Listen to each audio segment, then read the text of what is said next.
Kenapa nggak masuk ke Aster aja? Ini kita lihat based on fundamental data aja. Aster itu bagus kalau timnya itu bisa ganti ya, tapi selama timnya manajemennya itu nggak bisa ganti, maka menurut gua nggak. Aster itu cuma besar ketika lagi farming volume aja, pas airdrop aja. Sekarang ketika udah airdropnya udah selesai, ya ini udah nothing, udah nggak jadi apa-apa lagi. Kita lihat dari max supply-nya, Aster itu 8 kali lipat lebih banyak daripada Hyperliquid. Aster itu 8 billion, Hyperliquid ini 1 billion. Circulating-nya, Hyperliquid lebih kecil, tokenomics-nya juga lebih bagus. Venture capital allocation-nya, nah ini juga yang paling penting ya, karena ketika venture capital VC ini punya supply, maka kalian itu bisa didam. VC-nya Hyperliquid itu nggak ada, jadi nggak ada yang bisa nyiram kalian, nggak ada yang bisa buang barang. Sedangkan Aster ini ada yang bisa buang, yaitu Binance Labs atau Easy Eye Labs namanya.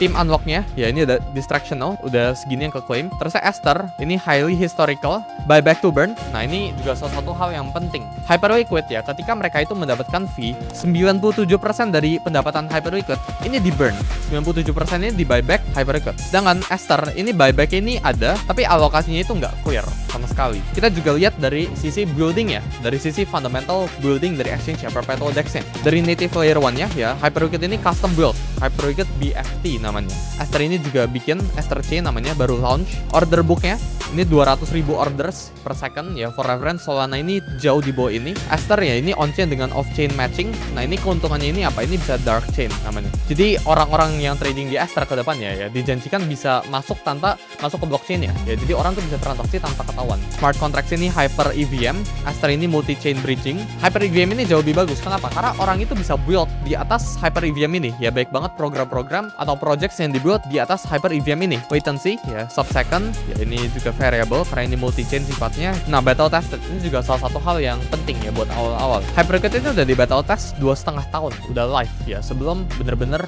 tokennya itu launch. Sedangkan ya Aster ini baru kurang dari 1 tahun ya, post merger. Jadi dari sisi building ya menurut gua Hyperliquid ini jauh lebih bagus.